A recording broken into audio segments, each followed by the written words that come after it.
What's good, people? Victory and Vices podcast, episode 37. Me, Rory Spooner, James Veck, back again.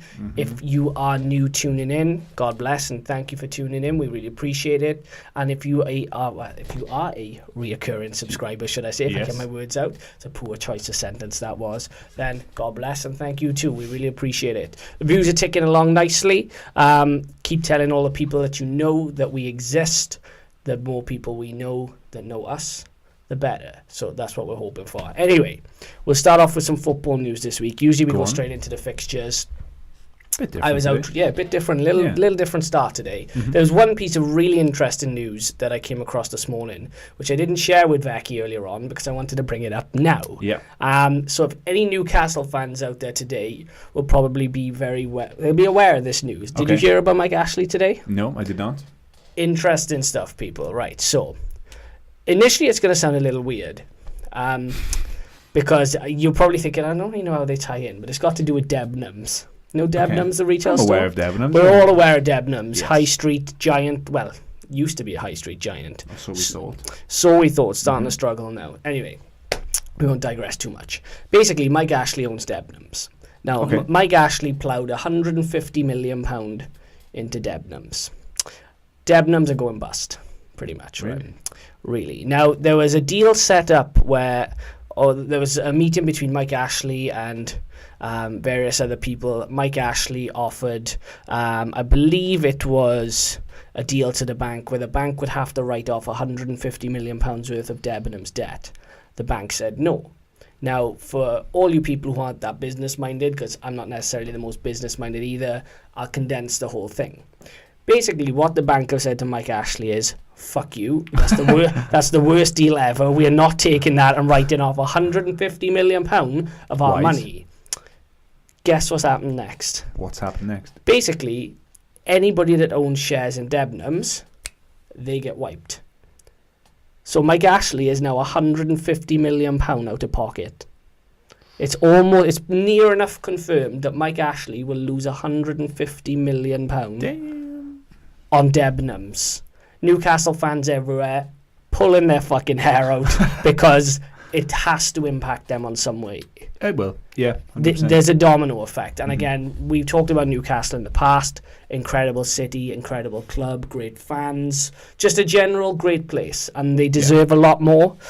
So this is on The Guardian. If anybody wants to actually go ahead and read it, feel free to. I'm just sort of paraphrasing, picking and choosing.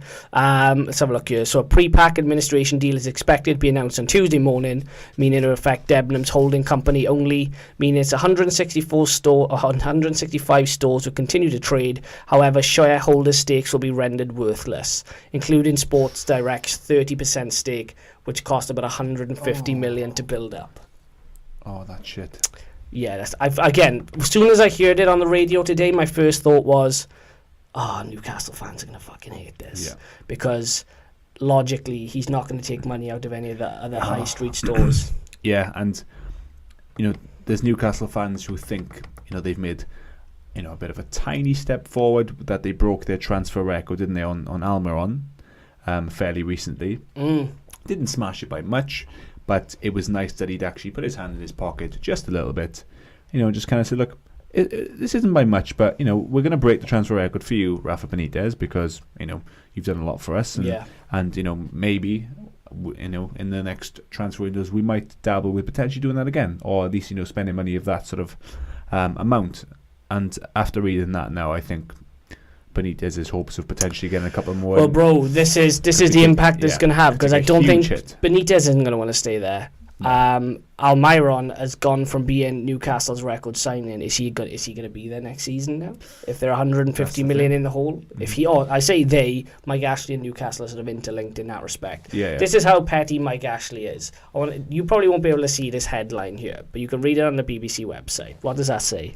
Mike Ashley tells Debenhams to take a lie detector test. This is how fucking petty this guy is. That's on BBC as well. Bro, I swear to God, right?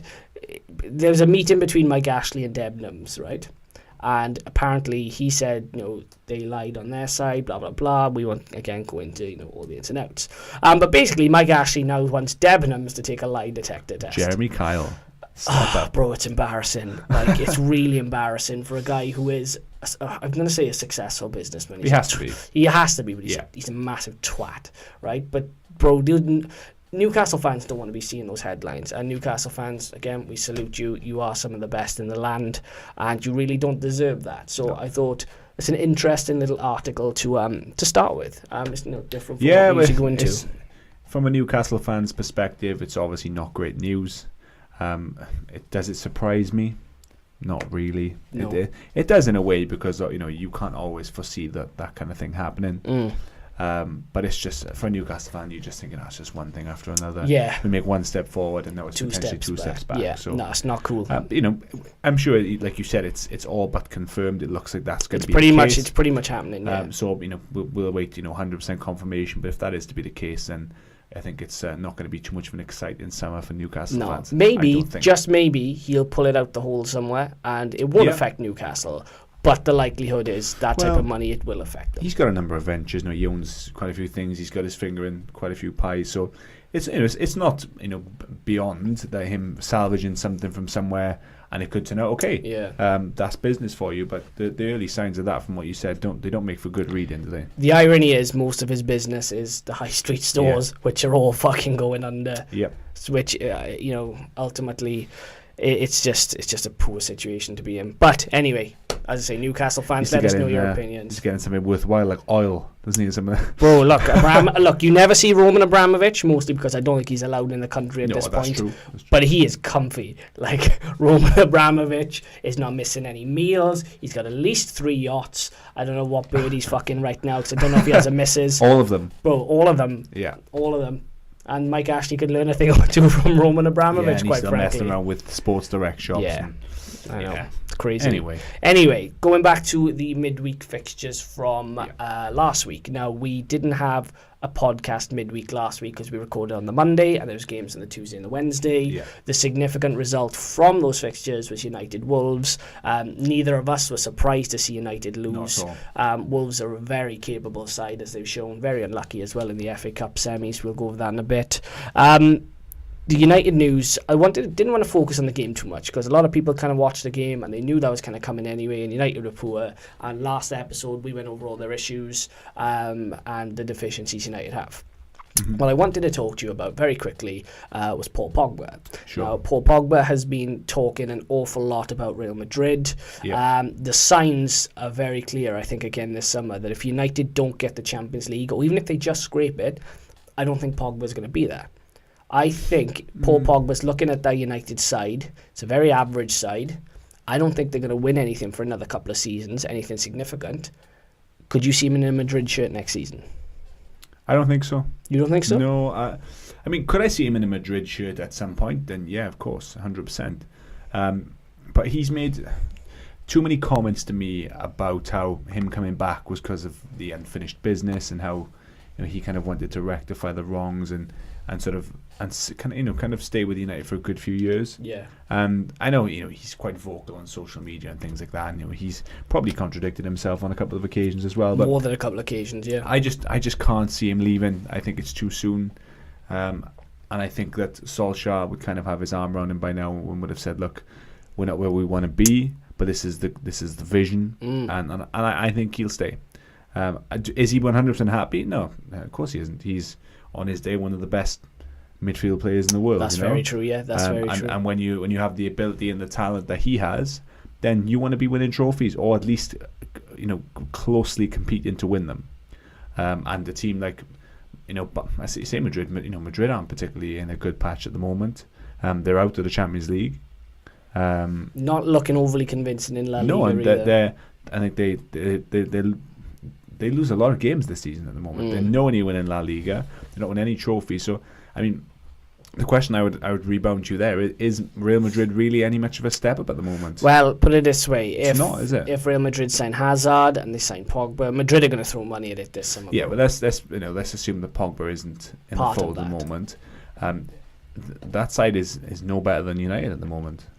I don't know, man. I think they are. Well, they've knocked out before United in the Champions League, and they're doing just as badly in their domestic league.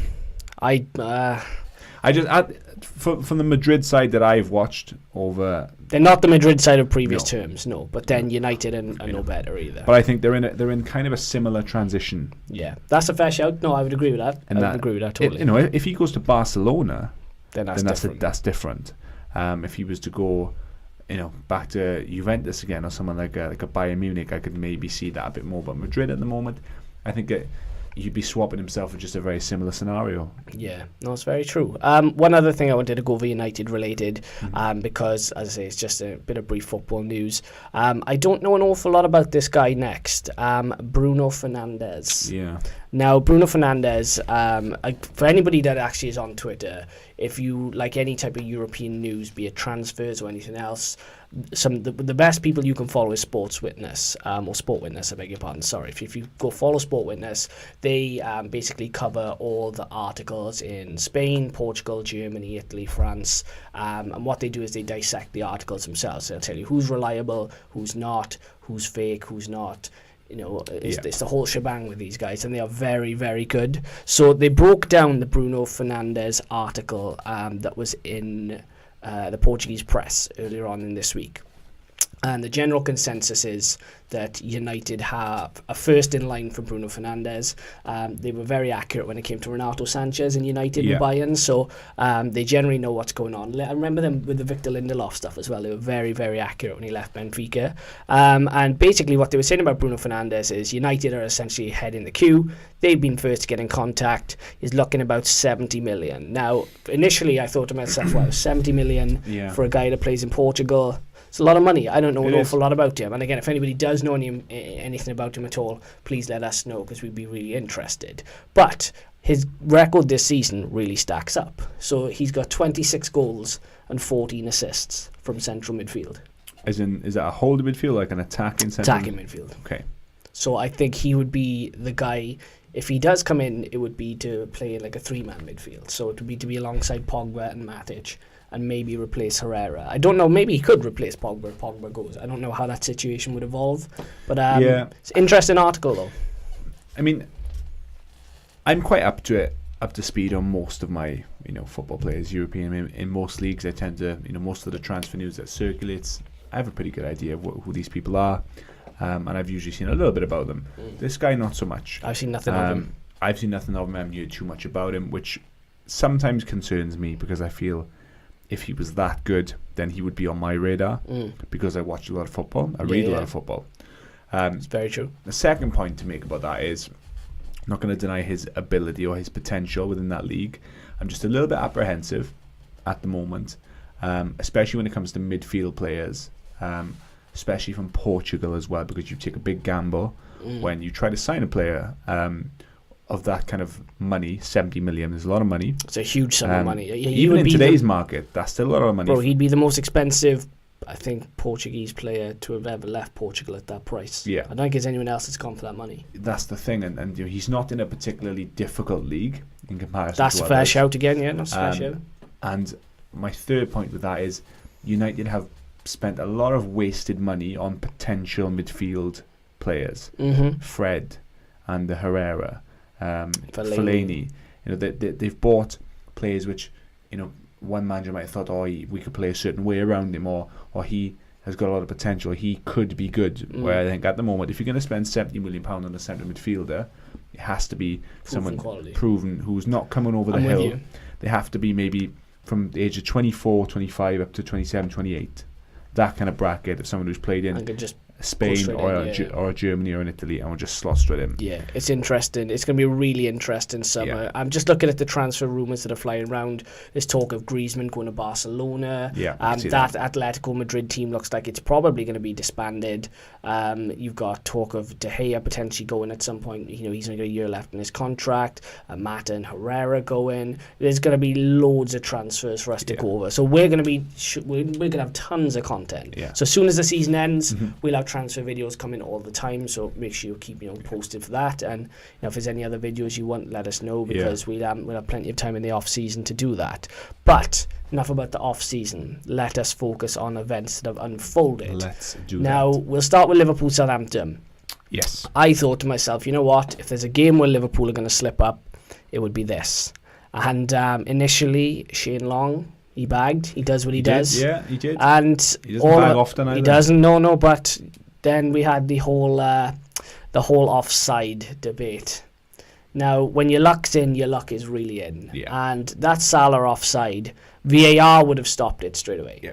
And it's going to be interesting to see what happens next year. Because I do feel that without VAR, the bigger clubs get the benefit of the doubt. We said this last week, didn't we? Yeah, they get the rub of the green. Fair play to Liverpool, though. They came back and they did very well. Naby Keita with his first goal, great finish as well, by the way. We've said many times Naby Keita has the potential to do just that. To do just that. To be in those areas as well. To get in those areas, to score goals, to be effective. I'm not entirely sure why he hasn't done it more for Liverpool this season, but again, kudos to him. Very good goal, good finish. Liverpool looking strong, bro. You still going City? Still going City. When you say Liverpool looking strong, in a way, they are. They're winning games that you have to grind out. The phrase I would describe them with at the moment is that they've been on the ropes in quite a few games of recent times. Spurs in particular. Yeah, they've been in uncomfortable positions. Some positions you could argue they ultimately did what they needed to do and came out the other end. Yeah. Some games they didn't deserve it, but they got the results. Now you could look at that two ways, and it can either be, oh, it's fate, it's their year, you can't have this much luck and it just not go your way. Yeah. Or you can look at it from the way I'm going to look at it is, eventually your luck has to run out. That's true. Eventually it does. I mean, the rub of the green isn't always going to be there. Yeah, and at the moment, City just look a little bit too comfortable for me. They're winning games with much more ease in the Premier League, and they look like they've got another gear, and they look at if they were to kind of have the challenge that Liverpool are having at the moment. Well, I say they're not having that challenge.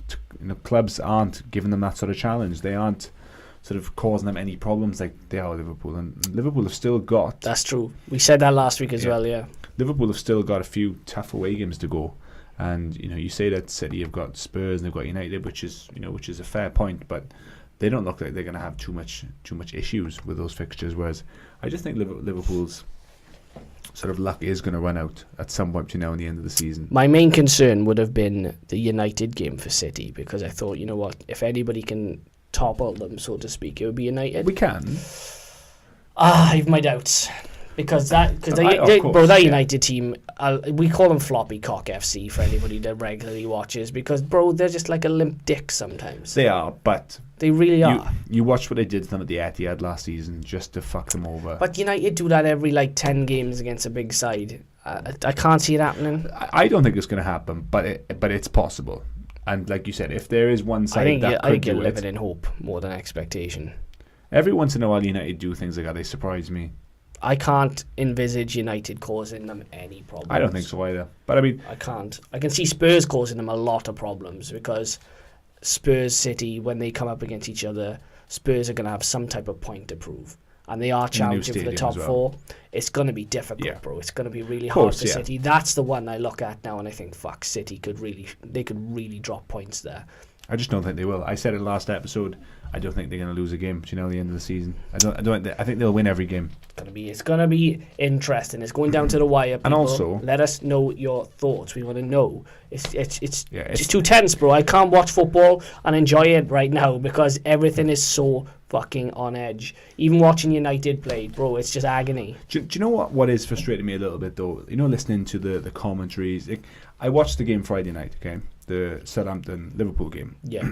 And Salah scores that goal to put them 2-1 up.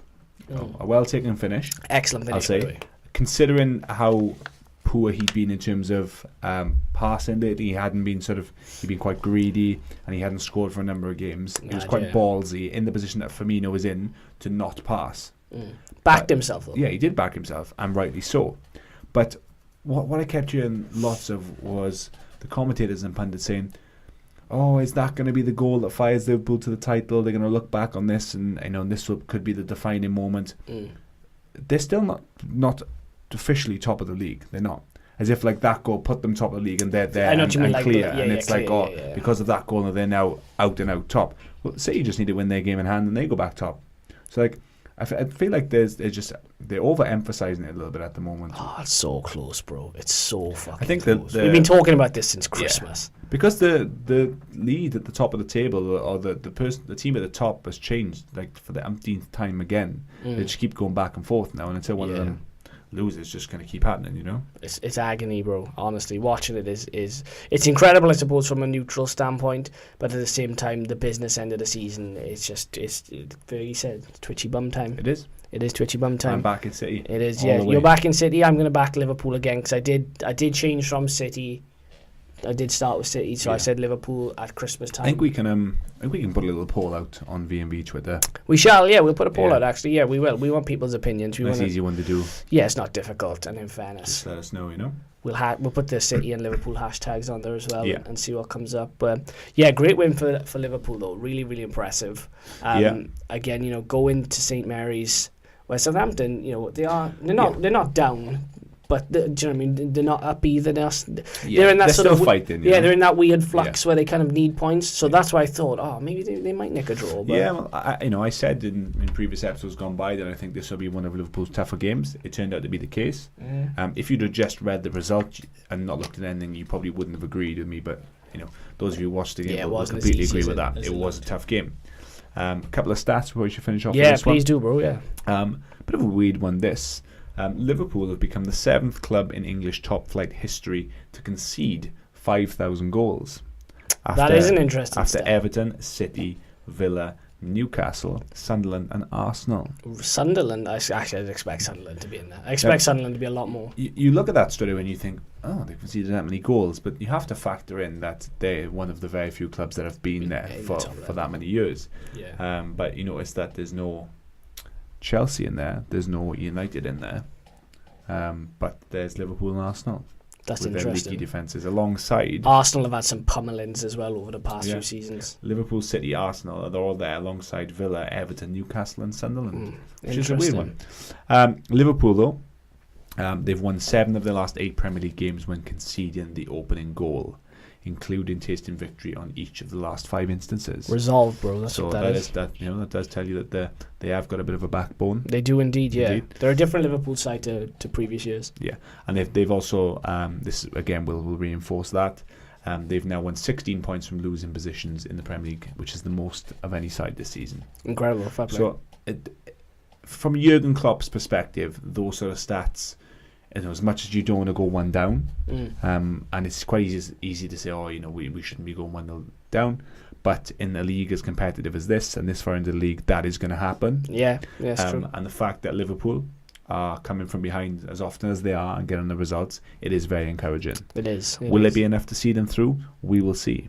Well, some big fixtures coming up this week as well. They've got the whole Champions League. That's back again. What a week for you people. You get a podcast from us, Champions League football. You get Arsenal-Napoli on the Thursday. Shit the bed. That's a good week. That's a good fucking week, let me tell you.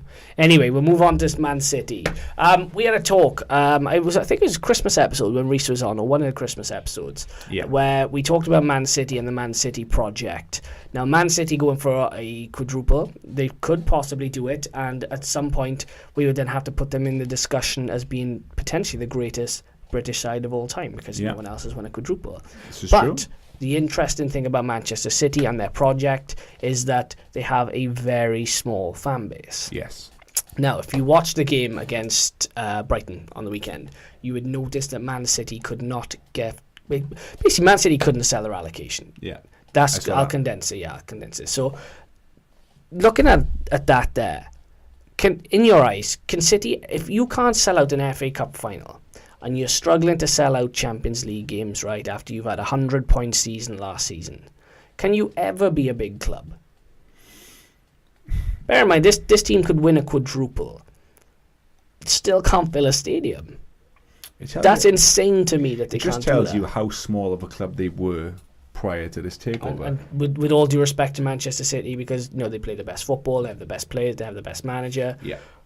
But I would also say that potentially they are still a small club, and I don't mean to be disrespectful in that, to anybody, but you kind of have to call it how I see it. Yeah, it depends on who you're asking the question to. It depends on how they interpret the term small club or big club. That's true. It's subjective. Yeah. Yeah, it is subjective, but for me, there's a difference between a big club and a good team. Mm. What they are is an exceptional team at the moment. We haven't seen many better than it. And some would even argue that we definitely haven't seen a better side or a better squad. It may be many moons until you see a better squad than that. But for you to be classed as a big club, firstly, as you've outlined, you need to have a huge fan base, a huge following. You need to sell out your stadium most weeks or very close to it, to the point where nobody can see the empty seats because there's just one or two dotted around, because that's all it is. And then you have to be a club with a huge history. You have to have shown consistency in terms of success and dominance over quite a long period of time. Yeah, that's facts. Then sustained dominance, where like you look at Liverpool side of the 80s, look at United in the 90s and through to the 2000s, yep, where you were winning trophies consistently, winning league titles consistently. And then you look at the amount of revenue that the club generates. You look at like United and Madrid.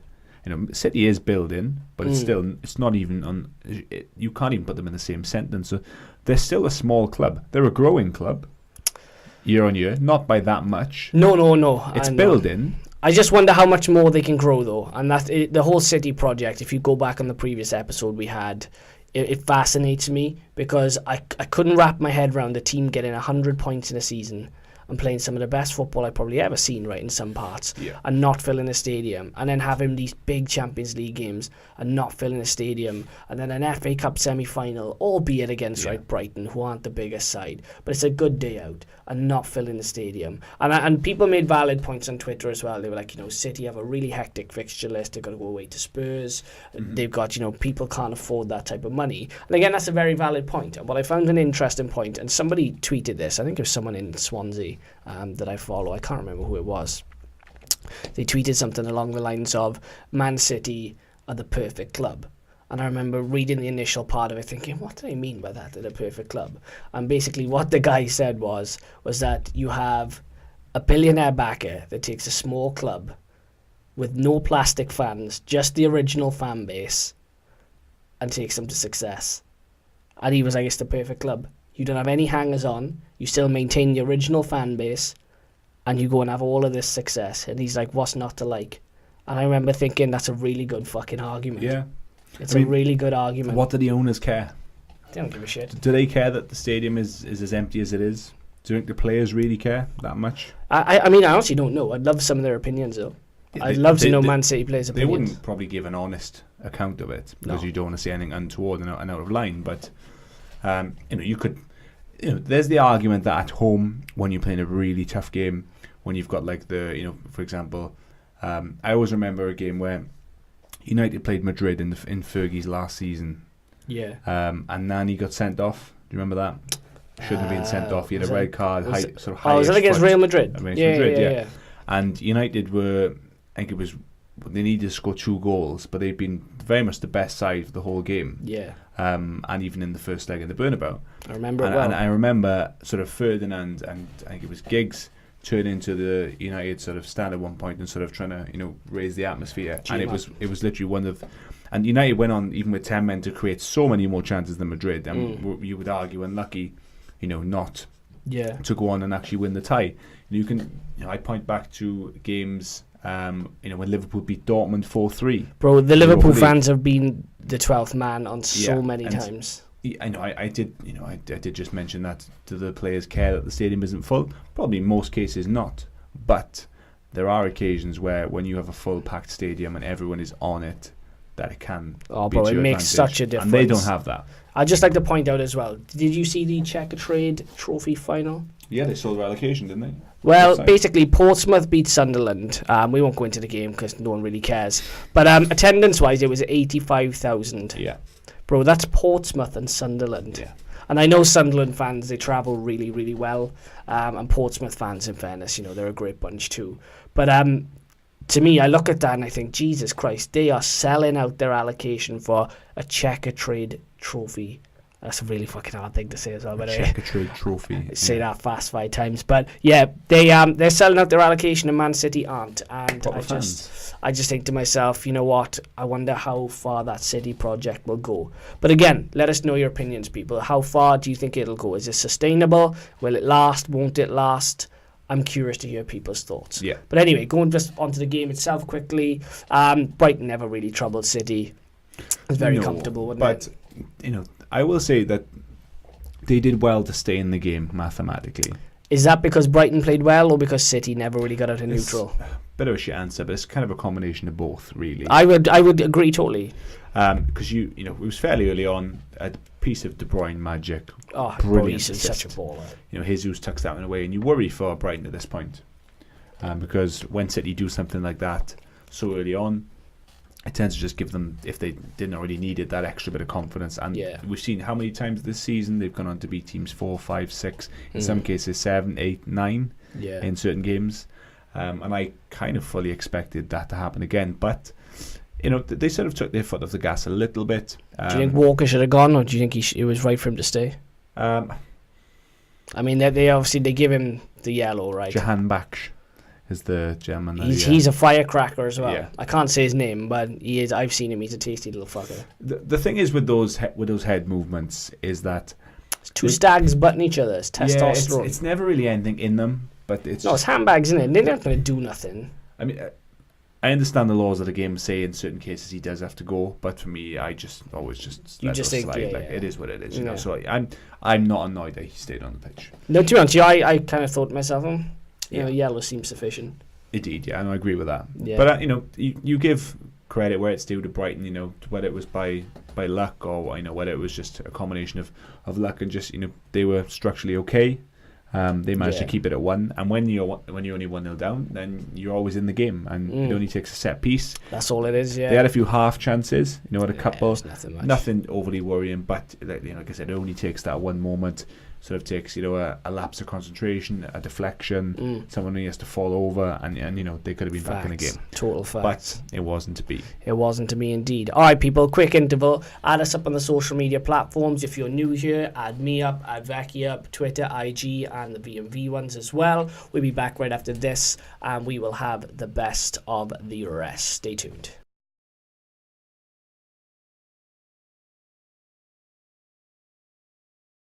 We come through like, what is it on VMV boys, episode 37. All right, Watford and Wolves. We said for a while now these two sides are the best sides out of the top 6. Yes. I have proclaimed Gerard Deulofeu as king outside the top 6. Now, plenty of people have disagreed with me. Plenty of people have agreed with me.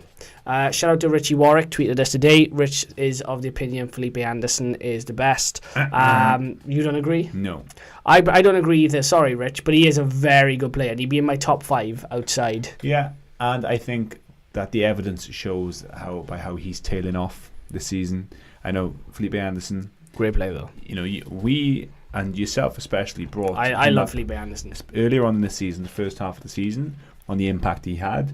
He has gone off the boil a lot. The goals he was scoring, his involvement, the assists he was getting. He's a shooter though still. Oh, he looked like a baller, and to a certain extent still is. You can still see it in moments, but Deulofeu has just been a little bit more consistent. Bro, him coming off the bench and impacting the game the way he did. I was convinced Wolves were going to win it. I was flicking between a few other things because Wolves were winning. I saw Deulofeu scored, FYI, an outrageous finish. No backlift, incredible. Curled it in. They don't teach that in textbooks. Disguised. It was disguised. You don't learn that in class. You don't. You don't learn that in class. That is instinct. That's fucking instinct. That's God's gift. He's an alpha male. That's all I can describe him as. He led the pack forward. And his second finish as well, the run, I mean, the way he just went past. Don't underestimate that. That bro, the gas he had. I know he hadn't been on the pitch. I say he hadn't been on the pitch that long, right? But he'd been on long enough to sort of make an impact. But do you know with that goal, right, is... Great finish. Before the finish as well, what people will underestimate... The flick? Is, the weight that the ball comes into him. He has to take that touch just perfect with just the right injection of pace. That's just to get that past... it eludes me. It's pure technique. Was it Doherty? I think it might have been. Might have been, yeah. I'm not entirely sure. Because he hits that, he takes too big of a touch that goes straight into the keeper's hands. And plenty of players, have taken too big a touches. On that stage as well. Lukaku. Yeah. But he gets it spot on so that with that pace, he goes just past and he opens up the angle for himself perfectly. What a player. What a player. To lead them right to victory from 2-0 down. incredible. Absolutely there will be incredible. a pub quiz question on this in years to come because he then got subbed. He did. The sub got subbed. Do you know what I mean? There'll be Your work something here on is that. done. Like, not all heroes wear capes, people. We've said this the before. sub comes on, changes the game, and then gets off. them back in it, then scores the winner, and then goes off. Oh, there'll be a pub quiz question. Yeah, for you. he's we'll a hell know of the a player. answer. Yeah, We'll know the answer. I'll probably forget it by then. I'll remember. I'm like 86 already, bro. So it's like I haven't got much longer left in me. So you might remember it, but I won't. Fumes. Yeah, dementia will set in soon. But yeah, shout out to De La Feu. As I say, he's king outside the top 6. I was talking to Rich on Twitter, and I compiled, should I say, my list of the top 5 outside the top 6. I think I went for De La Feu, Felipe Anderson, Zaha, Maddison, and Ruben Neves. Do you have anything to add to that? Put me on the spot like Just very this. quickly, anybody off the top of your head that you think? Ryan Fraser. I know you're a Fraser fan. Yeah, that's a shame. He comes into my mind. And like a Josh King, Callum Wilson, they're also good shouts. Wilson's a good shout, actually. Yeah. Where are we looking? Vardy. I probably wouldn't have Vardy in there. Jimenez, I think you could put in there. On form. On form, yeah. And on form Tielemans at the moment. But Tielemans, by the way, we'll come to him in a bit. Jeez, Lord, he hasn't been there long enough. I'm trying to think who else outside that. You're looking at maybe Sigurdsson. Siggy is now an excellent shout, actually. Yeah, Siggy. Yeah, although he missed a couple of sitters on the weekend. Yeah, but in general, sort of speaking, he I think it's a pretty strong top 5 again. People, let us know your opinion on it because I'm interested. You could build a side out of the teams just below the top 6. That would mount a real good challenge, bro. I'm telling you, and a one-off the quality in the Premier League is not like you look at the and again, I don't like to dismiss other teams' achievements previously, but the quality in the Premier League now is insane. You have £50 million players playing for a team that's 9th in the Premier League. Yeah, do you mean? And they're very good football players. It's not like it used to be.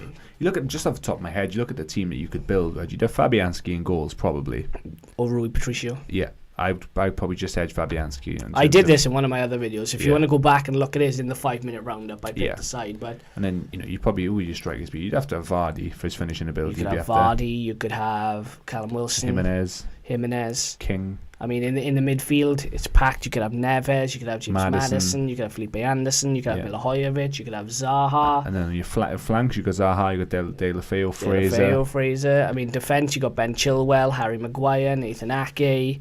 You've got Wan-Bissaka, Zuma as well. Yeah. Do you mean? Yeah. Is Yerry Mina still at Everton? I haven't seen Yerry Mina in a long time. Yeah. So, but the point we're making here is that the that's quality starting is 11 there. And even a decent bench. You'll be looking at a strong side, that would cause problems. So, just to point out the overall quality that you've got from from 7th right down to maybe 12th, 13th place. But shout out to Wolves as well. They've had a terrific season. Yeah. I hope it doesn't tail off. I hope they decide to push on and go for the extra couple of wins because they deserve that. Yeah. I was gutted for them in a way. Yeah, they don't win in white either. I saw that stat somewhere in their white kit. I did not know that. They just don't win, or they haven't won for God knows how long. Watford, I'm assuming, had the home dressing room then, did they? I don't know, actually. I don't know the answer to that. But I know that there was a little hoodoo for Watford as well. They were on a ridiculous run of one on, one off, where they will win one, lose one, win one, lose one. And they won their last game. So, the sort of hoodoo said that they were going to win. That they weren't going to win. And Wolves' kit said they weren't going to win. So it was like nobody's going to win. And it almost like it was quite a fit-in fixture, actually, that nobody really wanted to win. It's like the top 4 fixture. Yeah. Nobody wanted to win. Hey, shout out to Elton John as well, by the way. Elton John is somewhere going fucking bananas. He's got his shades on. He's by a piano. He's with his little adopted Ukrainian child. They're wearing Watford shirts, and they're just living their best lives. They got a day out to Wembley, and he's going to be loving it, bro, because he is Watford through and through. He fucking loves Watford the same way Nigella loves Norwich, which is a really random comparison. I know that's the only one I could come up with. But anyway, so great game. Some great finishes. Jimenez pulling out the mask. Angered Troy Deeney. He didn't like that. He didn't appreciate it. Troy Deeney's done time. You don't fuck with Troy Deeney. We said this before a million times. If you want to go to war with someone, you would have Troy Deeney and Sergio Ramos on the front line. You would. They are the two you would take with you. They don't fuck around. And Troy Deeney, after the game, had plenty to say. He's very emotional as well. He talked about how he used to actually pay, I think it was £10 to play a couple of years ago, and now he's in an FA Cup final. And I'm delighted for him. Great guy. Yeah, love him. He's a great character, just calls it how it is. I think he said something about going to smash. I don't know if it was in the same interview, but I think he said something about smashing up Arsenal pretty soon as well. Like the whole cojones thing. Bro, yeah. Tell me what you think about Troy. I'm a big fan of Troy. He says it like it is. He wears his heart on his sleeve. He does. I like that. And it was somebody else as well not so long ago. I think it was Charlie Austin who gave a really honest interview. And didn't hide anything and just said what he felt. And Troy Deeney is another example of that. And is just so brutally honest. He also had a little dig at City in the game before about it was nice for him to finally have a good atmosphere because last night wasn't particularly great. And he's kind of right in what he was saying. He's not wrong. No, the Watford Wolves game was streets ahead. It was way better than the City Brighton game. There's two sets of fans there, right, that really backed their sides. And it's honestly, it was a shame, right, that there had to be a loser. Yeah, because I would love to have seen them both in the final. Yeah. I really would have. Yeah, me as well. But Troy Deeney, what I like about him is that he just does not give a fuck. And bro, that zero fucks attitude will take you so far in life. Because if you don't care what people think, you will achieve significantly more than the people that are constantly 100%. Worrying. He doesn't care, and he has a platform, and he uses it well. I like him. Yeah, I agree with that. 100%. But no, it was definitely one of those games where you felt sorry for whichever side was going to lose. And we're big fans of Wolves. We've made that quite clear over the season. Great side. And they will be disappointed, but they need to try and finish strong now because Everton are on a decent run, Leicester are on a good run as well. So they don't want to kind of get reeled in by them two and sort of end up finishing 9th, 10th because it'll take the shine off how good their season has been, Yeah, no, very true. Articles come out tonight about Troy Deeney. Some people may have seen it, some people haven't. Some people might not have. Troy Deeney says he and his family were subjected to racist abuse on social media following the FA Cup semi-final win. Again, racism in football, we won't go into too much depth because we could do a whole episode on racism in football. I want to say it's creeping back in, but I don't think it ever left. It's just... No, it didn't, no. And it's initially, we'll go into it maybe in another episode in a bit more depth. It's a problem with society first and football second, not the other way around, as many people have pointed out. You obviously had the Moise Kean situation with Juventus the other day, where he was racially abused. And Bonucci said, well, it's a 50-50 situation. You shouldn't have provoked them. Yeah. Bonucci absolutely throwing himself under the bus there because it was a stupid thing to say. Yeah. Troy Deeney with that situation there. We know about Raheem Sterling with the Chelsea fans earlier on in the season. The England players, staying on the pitch. I'm getting of the opinion they should have walked off in the Montenegro game. I don't really know what to say about it anymore, bro. It's not shocking me, which I'm I'm sad at because we shouldn't be desensitized to something like that. And B, how do we combat it? Because racism is taught. It's something that you learn in a household. Yeah. You put 2-3-year-olds here, a black kid and a white kid. They're going to play with each other. They saw no problem with each other. Advance that by 30 years, there could be an issue because that's taught over time. The problem is, right, you kind of touched upon it just now, and it's that the problem is that it's educational and it's in terms of society as well, is that the issue is far deeper, and that the only way that racism in football or just in general day-to-day life will not be solved, because it will never be solved, will be vastly improved, is people and kids at a younger age need to be better educated on it, because you can change whatever rules you like in football, right? Yeah. They don't do anything. Because, and this point was highlighted somewhere previously, and it was that you've got fans that do monkey chants, right? Yeah. If a rule comes in, let's kick racism out of football, or FIFA or UEFA or the Premier League say we're going to ban monkey chants, then crowds will just cheer something else, and they'll cheer something else, or they'll throw something, or or they will find a way to voice their unhappiness voice or their discontent. The ignorance comes in many different forms. So yeah.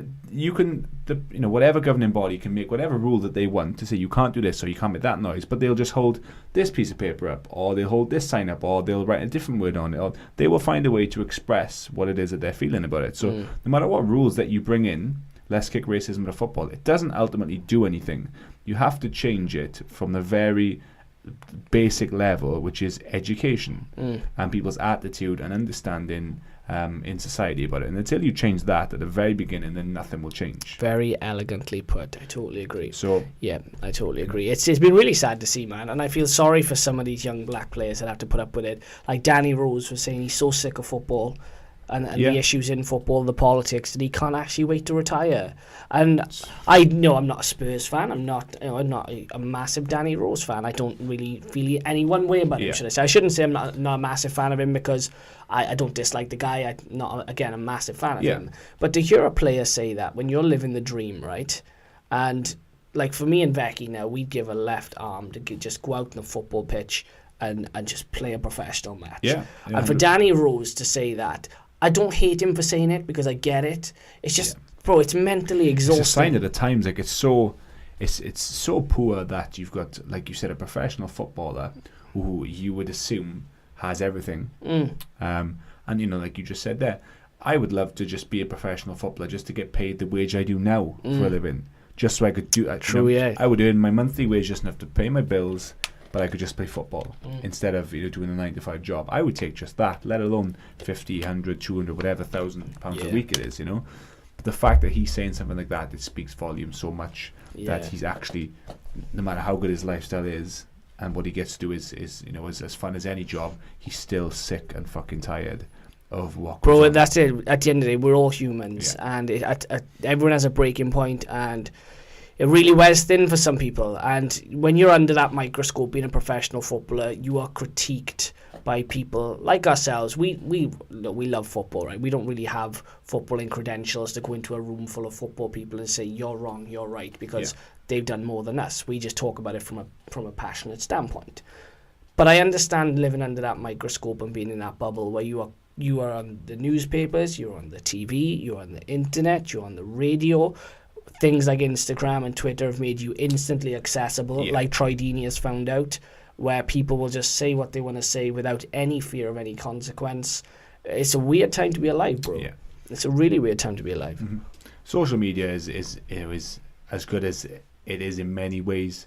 It's created a platform as well for so many people to cause these sort of problems. Bro. So the freaks come out at night. They really do. Like, they're fucking bizarre, some of these people. Yeah. And they're keyboard warriors as well. But it's easy for me to say now, but I think if I was a professional athlete, I know social media is really important in terms of branding, marketing and branding. But I would be very, pushed to trying to say, look, I'm just not going to be on social media. Bro, I would be very much of that opinion as well, because it's just not worth it. If I could earn, if I was a high-end level footballer, you're talking maybe $200,000 a week. Just to earn that, have like a decent sponsorship, and just be not involved in social media, especially as a black football player as well. Yes. Do you know what? And speaking of that, right, we're touching upon black football players very quickly. Just we'll round it up with this. Raheem Sterling did an incredible gesture on the weekend. Did you see that? Yes. Where I think he got something like 550 tickets for kids in his old school in North London to come along. Now, if you were watching the game, you will see that the kids that were sort of in the front row were predominantly black. Now, that's not to say every single kid that Raheem Sterling invited was black, because he gave the tickets to the school distributed the tickets accordingly. That's how it works. Yeah. The amount of fucking stupid responses on Twitter going, why did Raheem Sterling only invite black kids? Raheem Sterling is a racist. He didn't invite any white kids. I'm just sat there and I'm like, oh my God, the density on you people. Like, why? These are school kids. Raheem Sterling didn't physically give the tickets to them. Do you know what I mean? They look for any opportunity to attack this guy, instead of just going, you know what, that's a fucking great thing, man. Like, he paid, I'm pretty sure he paid out of his own pocket for those kids to go. He didn't have to do that. In fairness, the FA could have comfortably give away free tickets, because Man City won't fill in their allocation anyway. And we'll leave it at that. Like, shout out to Raheem Sterling. Keep doing you. Keep fighting the good fight. All all I say to, you mentioned that point about people will just jump on anything. Unbelievable. If there's a tip that you take from this, and if you like to express your opinion on social media, we've all tweeted pro athletes, and we've all replied to things, on Instagram and Twitter. Facts, yeah. But just think. That's something I'll say. Like when you read something from, whether it's Raheem Sterling or another black footballer or a white footballer or any professional athlete, and you see something on their timeline, just think about it before you instantly reply like a keyboard warrior. And that goes back to the whole Jack Grealish thing again as well, which was another issue where, you had the whole, I'm not going to give the lad any airtime, but, there was said person was tweeting about his dead brother. Yeah. It's just a weird place. Just take a step back for a second and just take a sort of a look at the context and situation and actually think about it. People don't care, bro. They really don't care. And then respond if you, or just don't respond. Yeah. But if you're going to take 30 seconds, just think about it, and then do it. It freaks me out, bro, that we live in an era where people are so bold, and it's only going to get worse. Yeah. I think because, like you said, right, you will never eradicate racism because ignorance has been about since the dawn of time. It'll be there at the end of time. Yeah. All you can do is try and educate people better and hope that you reach a larger percentage of people and they take on board what you say. And that's that. Yeah, but anyway. And that's that. Yeah, and that's that. So we'll move on to the Premier League games. Indeed. We'll go into the Arsenal game because that was a really interesting game against Everton. Now, Arsenal were looking like a stick-on for top four. Mm-hmm. But they have to go away to Watford. They have to go away to Wolves. They have to go away to Leicester. Now, in your opinion, how many points do you see them getting out of those games? 1. I went for a bold 5 because I thought to myself, maybe they could. And then I was watching back the game and I saw Mesut Ozil throw the jacket, which was, quite frankly, A, incredibly petulant, and B, it's like, bro, you hid behind about 10 other people. Yeah. Do you know what I mean? If that's the type of fight you're going to show going to away grounds, I may have to rethink that 5 points. Yeah. No, I think 1 to 3. Is all I'm going to give them. But you've seen the stats this week. I'm sure you guys have seen. I think they're the only side to not keep an away clean sheet. Yep. Even Huddersfield have kept 2 away clean sheets. Bro, Arsenal, what does that tell you? Bro, Arsenal away from home. Like watching Arsenal fan TV, they made a very valid point that when people go to the Emirates, it is a fortress, right? It's very difficult for people to go there and get 3 points off Arsenal, even a point in some cases, because they're a very good side at home. But when they go away, especially without Ramsey, by the way, I don't know why he didn't start. There was an issue with the team selection that Arsenal fans, they weren't happy with, and I agree. I mean, I think Emery got it wrong, but Arsenal just crumble when they go away from home, bro. And this isn't anything new. This has been going on for 7 or 8 seasons. Yeah, this has been the case for such a long time. And you just got to look at the personnel, because it's been an issue under Wenger and it's now become an issue under Emery as well. There's a lot of players that are still there from Wenger's reign. Yeah, it is just the side. You can argue with the setup and the team selection, of course. It's the mentality. There's an element of it there, but it's the mentality of the players. Bro, there was one incident where I think Mustafi absolutely clarted Calvert-Lewin, and I remember thinking, there was no need for him to do it. Absolutely no need. Mustafi needs. Look, for Arsenal fans, I'm sure they'll agree with me. If Arsenal have any ideas of winning anything, Mustafi needs to be gone because he is a fucking massive Socrates liability. Isn't much better. I don't like Socrates. I don't like Mustafi. I don't like Koscielny. I could just about tolerate Monreal. I think Hector Bellerin is the only world class player on his day in that Arsenal back line. Question marks of Eleno. No Ramsey next season. Torreira's done okay, but he's gone off the boil. You never know what you're going to get with Xhaka. Yeah. Emery, to get them as far as he has, I think, bro, he's worked a miracle. Yeah, and he's worked an absolute miracle. He's done superbly well. It's largely their home form, which has led them to where they are. But I'm just like to point out as well, 1-0 flat as Arsenal in that game, because Everton should have scored had an absolute hatful of chances. Yeah. They should have been 2, 3, 4. I know Arsenal in the second half, they were a little bit improved and they saw maybe a bit more of the ball, but they didn't really do anything with it at any point. That's a fact. That's a fact, bro. And I thank you, Everton Football Club, from the bottom of my heart as a United fan. Yeah. You've done us a big favour. Thanking you. Yes, United, they are still, they're still sort of 3 points off the top 4. You look at Spurs. It's such now. an interesting league this season. But it could have been so much worse. Well, you know what? Arsenal with those away games, Spurs, have to play Man City. United have to play Man City. Chelsea were winning tonight. By the way, if you haven't seen Hazard's goal, this will air Wednesday night, right? He scored a brace as well. Has he scored another? I think he scored the second one. If you haven't seen this first Hazard goal, sweet mother of Jesus, it is incredible. This is why I said to Becky before he came on, this is why Hazard is my man crush Monday. Because he is fucking incredible, bro. He is just insane. That goal, I don't know where Declan Rice was if he was playing. He might have been. I think he just got left behind. It is incredible. It's actually fucking If it's insane. the one that watching the replay, I think it was.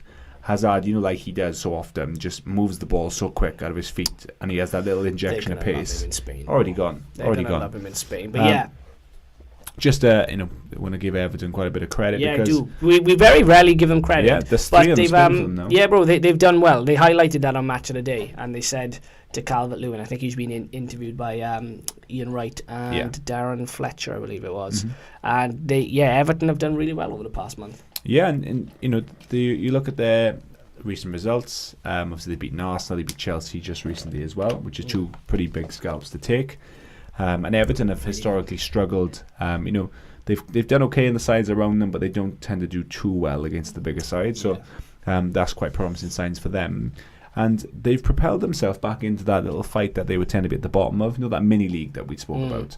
I didn't really have them sort of pegged down to maybe potentially finish in 7th spot, but it's close. These 3 wins they've had, I know they've played an extra game over Wolves, but you got 47 points for Leicester, 47 for Wolves, 46 for Everton, and 46 for Watford. I'd probably write West Ham out of there. Yeah, I wouldn't put West Ham in there. Yeah. But Leicester look good. But it's all to play we'll for. Come back to them, and so do Everton. So it's going to be more interesting than perhaps I thought it would be. Do you know what? You have the battle for the top. You have the battle for the top 4. You have that mini league underneath it. Yeah. The rest then kind of has petered out a little bit. And then you've got the sort of the last of the relegation dogfight. Yeah. It's a really interesting end to the season. It's going to be really, really good. We won't say too much about the Arsenal game other than, Arsenal were very poor. Everton deserve a lot of credit. Calvert-Lewin played excellent. He seems to have grasped the role of a lone striker a lot better than he had previously, which is great for Everton because nobody wants to see Cenk Tosun back in an Everton shirt. I don't like him. I've said it many a time. I dislike him. Do you not like him, no? No, I maybe it hasn't come up. Have I not mentioned this? It's taken me by surprise, that is. Shit, I thought I'd mentioned it. But anyway, fuck Cenk Tosun. Fuck him. Anyway, moving forward, that Everton team, realistically, if they invest correctly again, do you think they can challenge for some type of silverware next season? I think they definitely can. Marco Silva sort of turned the corner a little bit. Do you reckon they can consistently do it, though? Well, it depends largely on the signings, but what I will say is that I've mentioned in the past about they got to the point with Everton that Marco Silva wasn't doing anything particularly brilliant, and I think they were going to make a decision in the summer based on how the season ends, whether they give him, sort of a chest of money. It was looking like bleak. It was looking really bleak at one point, yeah. But they've won three on the bounce, and they now go away to Fulham, which I could easily see them getting 3 points because Fulham leak goals like there's absolutely no tomorrow. Well, we could beat Fulham. We could beat Fulham. Just us two. Yeah. Just us two. We could beat facts, them. Bro. Yeah, 100%. So you expect them to get another win there, and they're coming into the later end of the season, and they could finish in 7th or 8th place, which would be a decent end, and it would sort of be a bit of an upward curve for Marco Silva, which would do his cause. It would really help his cause, what I was trying to say, in terms of the position the board would view him in, and would they potentially give him money or keep him, Yeah, it'd be interesting to see how they invest, because you've got Kurt Zuma, who is on loan, you've got Yerry Mina, who is on loan. I imagine there may be offers for Michael Keane in the summer, depending on what he wants to do. We've said Leighton Baines, he'll probably sack it off. He's kind of done now. Lucas Digne could potentially move. He's had a very good season. Looking in the midfield then, it's not an awful lot of quality. Andre Gomez is on loan again. Sigurdsson, I don't think he will leave, in fairness. He seems to be, pretty he's okay. Pretty established there, but again, they're kind of missing something up front. They probably, you've got 3 lone players there in Mina, Zuma, and Gomez that they're not easy to replace if you don't keep them on loan. They can try and make some of them permanent. They might get 1, maybe 2. Gomez, you're talking 35 million. Zuma, you're probably talking at least 20 million, and Yerry Mina is probably the same. I think with Gomez, they might be in a good spot there because I don't think Barcelona want him back really. He's put himself in the shop window though. Yeah, I don't think I just don't think they will have him back. No, there's no place for him in that Barcelona side. But it will be interesting. They're 2 or 3 good signings away from potentially competing in and around that area. Yeah, 100%. Couple of stats to back up exactly what we were saying though before we move on to the next fixture. Yeah, of course. Now, Arsenal are one of the only 2 teams in the top 4 tiers of English Football League this season without an away clean sheet. It's them and Ipswich Town who are sat rock bottom of the Championship. Oh, Arsenal fans. Just them and Ipswich Town. And then the other interesting stat was Everton have won their last 2 Premier League games against the Big 6, as many as in their previous 41 league games against them. What did I say? That they don't do well against the Big 6? They don't. In the last 41, they've lost 25, drawn 14, and won 2. Oh, that is piss. That is a shit record. That backs up again what we were saying. We don't talk shit. No, it's true. We tell you like it is. Facts. And we said, they've beaten Arsenal, beaten Chelsea in the last 3 games. Yeah. And they don't do that often. It's very true. And Arsenal don't keep clean sheets away from home very often. Bro, that's astounded me that Arsenal and Ipswich are in the same sentence. That is mad. Yeah. It's a mad thing. But anyway, we will go to a quick interval, add us all up on the relevant social media platforms, and then we'll just round up with the final 3 Premier League games. So stay tuned.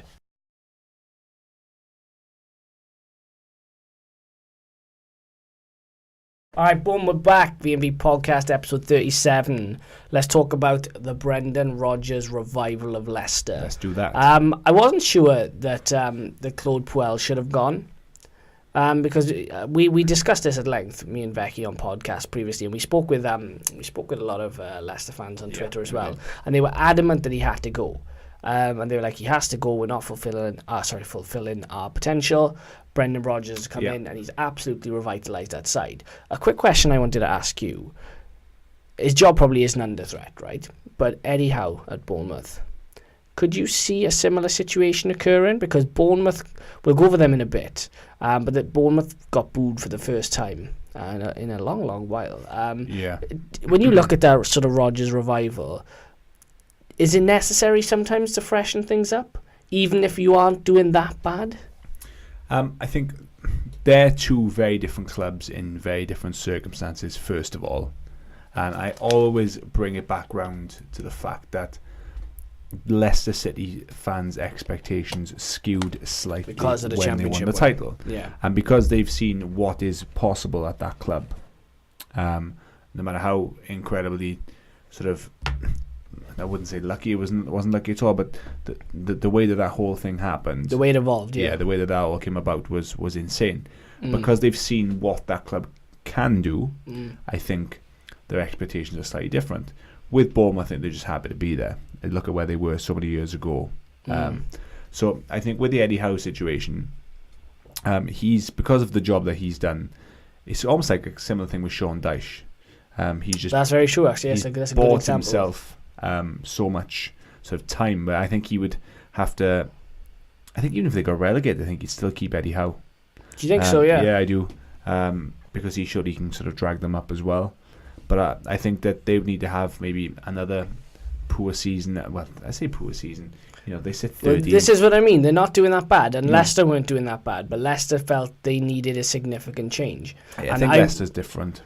I don't know, bro. I think they're it's different, but there are parallels. Yeah. There are small parallels at least. They're a much bigger club. They've got a lot more money. They've got a better history. They can pay more wages. They've got better players.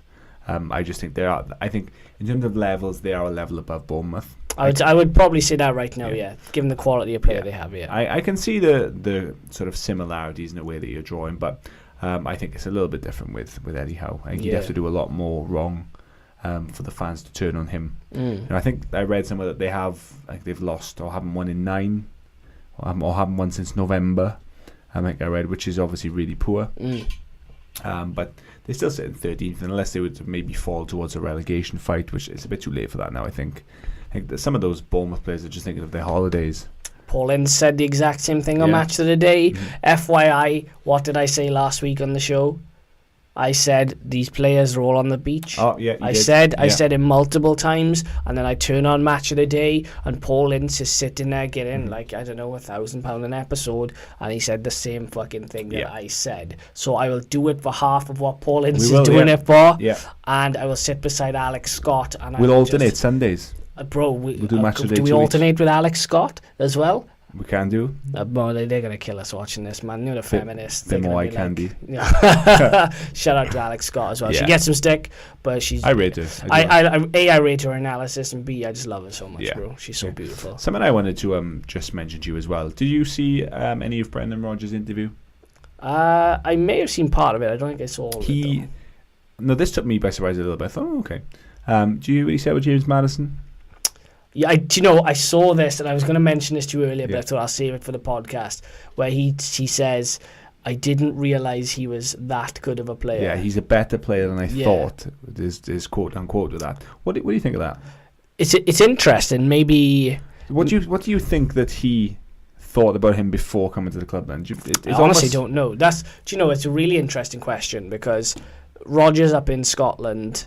I don't know how in tune he would have been with the Premier League, only because he can't really come and buy a lot of those players because they're not going to want to go to Celtic. And like we said, you got players playing for Everton, a Sigurdsson, 50 million, a Harry Maguire, 50 million, a James Maddison, a 50 million. Rodgers would have, he might keep tabs on those players, but they wouldn't be anywhere near his major thoughts because ultimately... none of them going to want to go to Scotland. Yeah. So when he says something like that, it's a bit of an... I don't want to say uneducated, but I'm thinking, surely you must have heard of this lad's name. Yeah, and it's my thought was, well, you obviously didn't watch that much Premier League football. And clearly didn't watch a lot of Leicester. And I don't necessarily expect him to have watched that much. Because he has other responsibilities. He was a manager of a pretty big football club, especially in Scotland. Yeah, and that's not to disrespect Celtic either, but ultimately, like I said, there's transfer targets that are just unobtainable from top 10 Premier League. I was just a bit sort of taken aback. I thought, well, did you not think he was very good then? It was an interesting statement, wasn't it? I took me by surprise as well. I remember thinking, it's a little disrespectful, given the fact that he is, as we've said previously over the past few episodes, been the guy that has created the most in Europe. Like in Europe. Now, you think of all the players. Now? I don't know if it's necessarily still the case, but it's definitely up there. And FYI, his free kick was absolutely outrageous again. Yeah. Bro, his technical ability is just insane. I think he's incredible. I think he's probably very close to being... I'd say he's very close to getting a top 6 move. Depending on Christian Eriksen's future. Maybe it's Spurs. Yeah, that's a good shout. If Madrid go, okay, we want him, who do you replace him with? Madison is the logical step. I think Spurs would be a great club for him as well. Yeah, and hats off to Leicester, because that's 4 in the bounce. We said how good Everton's 3 in the bounce was. This is now 4 wins in a row. And they played some really nice football. Vardy scoring lots of goals again. When you utilise his strengths, bro, he's so good. And then you've got Madison, as we've just pointed out. Yuri Tielemans. Tielemans is not staying at Leicester. He has absolutely put himself in the shop window. Harvey Barnes puts in a good shift. Ben Chilwell, we've already spoke about him. They're just looking really good. And I'll be very quick to point out the club that shall not be named. We don't speak of these people anymore. They're the Voldemort of this podcast. So we don't speak about them because they're already down, and we know how easy it is to beat that side. But on the flip side of that, you can only beat what's put in front of you. That's very true. And they beat them very convincingly. They did. Obviously, Aaron Moy, he hasn't long been back, and it just summarises everything really, because he's the only one who scored the goal. He was the only one that was really scoring their goals before he went off injured. And he's come back. Yes, it was a penalty, but he's the one that scored it. Did you see the Match of the Day where the girl came over from, I think it was Dallas or somewhere? She had cancer, the little girl. No. And she came over, and her favourite player is Aaron Moy. It was something to do with she saw him play at the World Cup, so they invited her over. No, it's really, I rate that. Nice touch. Nice little touch. Yeah, nice touch. But so we don't speak too much about them as a whole. But Leicester doing bits. They're doing a good job. Bro, that when I watched Arsenal Fan TV on the weekend, they all pointed to the Leicester game coming up shortly. They're like, that's the one we fear, because Leicester are on form and Arsenal are going to struggle going there. Really, really struggle. Yeah, with Leicester's current form and Arsenal's away form, that doesn't look to make a good mix, does it, for Arsenal? So definitely doesn't. We'll see how they get on there. I'm just going to look at some stats. Don't know if there's anything you wanted to add about Leicester. Do you know what? I just think they've got such a great blend right now that the transfer window, keeping hold of players, and again, Leicester fans, I know you watch this, so let us know, and anybody else that is a Premier League fan, let us know. What can Leicester do next season with the nucleus of that team? Leicester fans as well, you were right. They were 100% right, we weren't convinced. I was very unconvinced that letting Claude Puel go was the answer, but they proved me wrong. Yeah. And if they keep Maguire, Chilwell, somehow manage to keep Yuri Tielemans, Maddison, realistically, they could really challenge for something next season, like a trophy with the League Cup or the FA Cup. They could really do something special with Rodgers, because Rodgers is a good manager. He's proved it at Swansea. He's proved it at Celtic, albeit a lower league. And he did very well at Liverpool. I know a lot of people like to mock him and talk about him in a negative light sometimes. But again, he's a very good football manager. Yes, he is. And he's proved now. He's very close with Liverpool. And he's. I know we could probably win the Scottish League with Celtic, but he still had to do it. Yeah, that's true. Just looking at the only thing the two stats I take from this really, Leicester have now matched their points tally from the entire 2017-18 season in the 33 league matches this season. Mm-hmm. So they've amassed more points already, so they should go on to pick up a few more as well. And the last one was Huddersfield's penalty was their first in the Premier League this season, since they'd last had one in February 2018, making them the 20th and final club to win a spot kick this season. When your luck's out, isn't it? Because they probably should have had at least one. Yeah, and I just want to apologise because I said the word. Oh, God, fucking hell. All right, we'll draw a line under that anyway. Well done, Leicester. We'll go into Bournemouth, Burnley. We touched upon Bournemouth, so we don't necessarily need to go into Eddie Howe too much.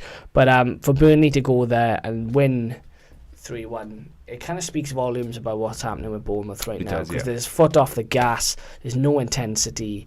I don't want to question professionalism, because again, they're all talented lads, they're playing at a decent level, but I have to ask, what are you really doing?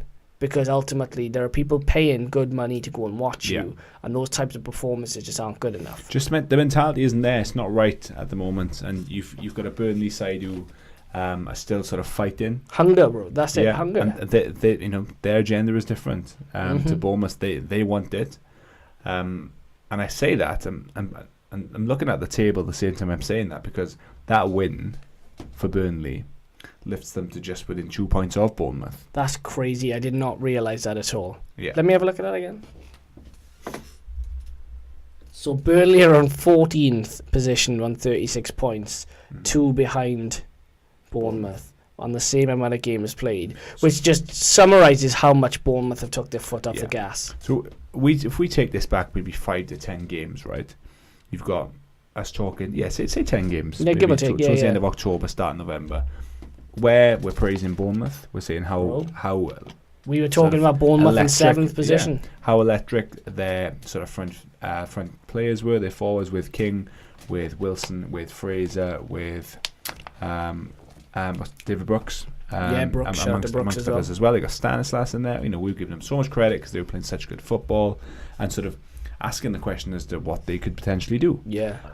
You fast forward 10 games. You look back then as well. Burnley were relegation zone. Really struggling.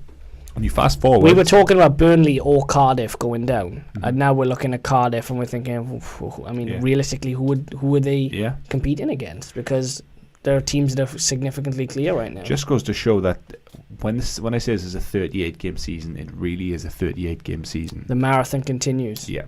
And you just can't take your foot off the pedal. That's exactly what Bournemouth are doing at the moment. Will they go down? No, they probably won't, because they've done enough. Yes, they haven't hit 40 points, but there's too many poor teams below them. But I think if you're a Bournemouth fan, though, comes the end of the season, you would have been sort of as high as a kite come October, November time, and you're going to be really deflated. Bro, yeah, it's really petered out into nothing. Yeah. And they're probably just looking forward to a pre-season and starting over again. Yeah. It's just hit the reset button now, isn't it? There's not much we can really say about Bournemouth. No. Credit to Burnley, though. Dwight McNeil making a difference again. He was electric on the pitch, bro. He was. What a terrific young player. We talk about the Young Player of the Year category. He probably came into the season a little too late to win it. But if you were going to give a Young Player of the Year right now, who would you give it to? Because what we'll do when the season ends, we'll do our Premier League Team of the Year, Player of the Season, Young Player of the Season anyway. But as it stands, if the season ended today, who would you give? That's a great question. I'm just trying to think what sort of candidates would be for that. You could use McNeil, right, as one candidate. McNeil would definitely be with it in the conversation. You give him a nomination, right? Yeah. You could then have, I don't know, is Leroy Sané considered young? He is young, but maybe you... Wan-Bissaka. So you would say... Alright, so we'll say David Brooks, Wan-Bissaka, Dwight McNeil. Trent. You could put Trent in there. Trent's been brilliant. Alexander-Arnold, that is, not just... Trent. You could... Rashford, is he still in that? I mean, you could probably put Rashford in there. I was going to maybe throw Phil Foden in there, but he probably hasn't done enough. But I mean, alright, let's say you got Alexander-Arnold, Rashford... you got Wan-Bissaka, David Brooks, and Dwight McNeil. Who would you go for? Do you know what? I was going to just say for a second that for a long time this season I was going to go for David Brooks, and he would still be a strong contender for me. Yeah. But Bournemouth season is starting to sort of peter out, as you said. But his individual performances have been brilliant. I would either go for across the full season either Wan-Bissaka or Brooks. Does that mean you would put Trent towards more the player of the season? The actual No, I just think that he's had a couple of injuries. Yeah. And he hasn't played as many games. Do you know who I would go with? Wan-Bissaka. I think his numbers really stack up this season. Yeah, playing in a relatively average side. They haven't done that great, but his stats have really stood out. We'll come on to him in a bit, actually. Yeah. But no, it's a good answer, bro. Yeah, no, very good answer. Fraser as well. Maybe he's up there. How old's Ryan Fraser? He's quite young as well. I don't know. I'd have to check. I'm sure he's very young as well. I'd have to fact check it. But again, people, let us know if the season ended today. Who would your Young Player of the Season be? And who would your Player of the Season be as well? Let us know. And if you want to incorporate a Team of the Season. We've got predictions as well. I've got these envelopes, you remember? I don't even want to fucking look at them, to be honest with you. Because I know my predictions are way off. And I've gone back. Bro, I've gone back on a few predictions as well. So we should open these on the podcast episode. No, we will. We'll do an end of season one. We'll do an episode where we open them up, and I will hide for half an hour because mine are horrendous. But yeah, great win for Burnley. Dwight McNeil, salute to you, my man, because you are absolutely flying. And Burnley are looking more than safe right now. They're nothing to worry about. So form is in their favour. Incredible. All right, cool. Last game, that would be Newcastle Palace. We start with Newcastle. We end with Newcastle. So Newcastle fans, I hope you're still tuned in. You may want to tune out, actually, because there's not an awful lot to say. I can't, again, polish a turd. We talked about Milivojevic being one of the best penalty takers last week. He steps up and bags again. I feel like everything we talked about last week kind of just came full circle. We talked about everyone being on the beach. Paul Ince mentions it. Talk about Milivojevic taking a penalty. He goes and bags another one. I'm not saying we're the best, but we're pretty fucking close to being the best. Yeah. We're pretty close. Yeah, and the only positive I'll say about Newcastle is that they probably should have won the game. Well, bro, doesn't this just sum up Newcastle as a club right now? Newcastle fans, I'm not going to absolutely rip you apart or anything like that, but you created a lot of chances at home, which is obviously nice to see, and it's what you want because you need to create the chances to score goals. But they just didn't have the rub of the green, So, and when it's not going your way, the last thing you need is Wilfred Zaha running at your. Wilfred Zaha was electric. Yeah, the electric eel himself, as Ray Hudson would say. Wilfred Zaha has to move to a bigger club now in the summer. Yeah, he has to. And I'm looking, and again, we kind of sort of strategically go, okay, where would he go? Could he go here? Could he go here? Could he go here? Bro, I'm telling you. Get your German phrase book out because Bayern Munich is a perfect place for Zaha. It's perfect for him. Yeah, I Bro, agree. he is far better than Kingsley Coman. Right? Kingsley Coman is probably one of the most overrated footballers out there right now. With all due respect to Kingsley Coman, he's okay. I don't think he's that good. He's a good squad player. Zaha's ahead of him. Yeah. And Serge Gnabry, again, an okay player, but I think Zaha's ahead of him as well. If Bayern Munich happen to be looking at this and they're going, okay, should we go for Hudson-Odoi? You could go Just for about him, to say, yeah. but you could go for Zaha as well. If they're after Hudson-Odoi, Zaha is potentially a better Well, suited he, player. I mean, the Huron now, Yeah. he is the guy. Mhm. I agree with That's that. my opinion. Yeah. But yeah, But I think I read some of that. Crystal Palace have had the most penalties this season. A lot of credit goes to Wilfried Zaha for that because he creates all of them. Does it say how many has been scored or missed? I think it's so low in penalty king Milivojevic to his 10th from the spot. Fair this play. season. That's some record to bag 10 goals from the spot because it's not easy. The pressure is tough. Yeah, and I'm sure Pressure is very tough. The stat still remains that since his arrival, no Palace player scored more goals than him. Really? And I know probably about 95% of those are penalties, but you got to stick them away. Look, better players than him have missed. Mhm. So, like you said, it's not an easy job. Yeah, But yeah, Zaha, electric, Palace, job done, Newcastle. unlucky. I love it. Man, I feel bad for Newcastle. Mhm. You know, we kind of started it on a little sour note, and we're ending it on a sour note. Yeah. Newcastle fans, there is light at the end of the tunnel. It could be worse, you know. You could be You've been in worse spots. Yeah. You could don't say Oh that. shit! I shouldn't have said it. My bad. You could be that team. You could be that sitting at the team. bottom of the table, but Yeah. that was a big win for Palace as well because that lifts them to 12th. And before that, you know, they were at about 15th, 16th, so they weren't too clear. Palace ahead of Bournemouth as well right now, might I add. Yeah. So, you know, And they could overtake West Ham as well. I mean, look, a top 10 finish for Palace if they could sneak in there. If they could sneak in Very there, good. would be really, really good. And I still sack Roy Hodgson. Again, this falls nicely into the sort of Claude Puel, Eddie Howe argument. Yeah. If Roy Hodgson gets Crystal Palace a top 10 finish, do you then sack him and go, we want someone new? Yeah, I would say it's because he's a dinosaur. He is a T-Rex. He's a T-Rex, but in a way, kind of like a Benitez did last season where he got Newcastle into the top 10. He's just got a certain sort of stamp on him that he can still grind out certain results. Yeah. Do you know? I know what He's you been mean. about, they're both experienced managers and they've both managed in other leagues and they know a thing or two, but I don't think Roy Hodgson's the guy who can really elevate them any further. Yeah, that's the glass ceiling is kind of there. Yeah. You need someone to push Mhm. through, yeah. No, shout out to Palace, though. Great win. Newcastle, like I said, it's not the end of the world. Newcastle are pretty much safe, though, right, with the table? Where Yeah, are they? I would say they're safe. Are they like, what, 15th, something, is it? Or where are they in the they're table? 15th, yeah. Yeah, they're 15th. So they yeah. should be okay. Barring a bit of a disaster for the last sort of 5 or 6 games, they should see that at home. Just reading a stat about the penalties. Luka Milivojevic has scored 13% of all penalty goals in the Premier League this season. Fucking hell, There's that's 76 penalties and he scored 10 of those. That's a great effort. That's a great effort, fair play. So that's quite He's a high bad stat. boy. Yeah. That's not an easy technique either. That a lot of people look at it and go, it's just a penalty. Like I said, it ain't an easy technique. But yeah, we'll round it up quick. Who's your player of the weekend? It wasn't a Premier League game, it was an FA Cup game, Are you and I'm gonna going to go with Delafeu. Ah, shit, bro, man. I was going to say the same thing. Do you know what? I'm going to stick with it because he is a fucking G. And what he did on the weekend was ballsy as I would say that aside, I'll go for just not having the same player. I'll go for Tielemans. Good shout. All right, cool. Right, episode 37 is a wrap. Make sure you subscribe to the channel, hit the notification bell, all that good stuff. iTunes, SoundCloud if you're into that, and that's more your preference. We have that too. Plays are ticking over really nicely, as I said. Make sure you tell all your friends that we exist.